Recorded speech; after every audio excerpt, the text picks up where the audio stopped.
მოგესალმები. მოდი განვიხილოთ, როგორ იკითხება A ასობგერა ღია და დახურულ მარცვალში. გავიმეორებთ, რომ ღია მარცვალი, რომელიც ხმოვანით ბოლოდება, ანუ სიტყვა თუ ხმოვანით ბოლოდება, ხმოვან ასობგერით, ესე იგი ღია მარცვლიანი სიტყვა. თუ თანხმოვნით, ესე იგი დახურულ მარცვლიანი. მოდი წავიკითხოთ. ღია მარცვალში A ასო ისე იკითხება, როგორც მას თქვია ანბანში, ანუ A. Table, plate, cleanmate.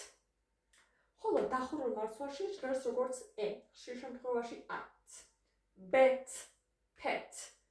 მაგრამ თუ კი წინადადების და ანუ სიტყვის დასაწყისშია, იგი იკითხება at, around, allowed და ასე შემდეგ.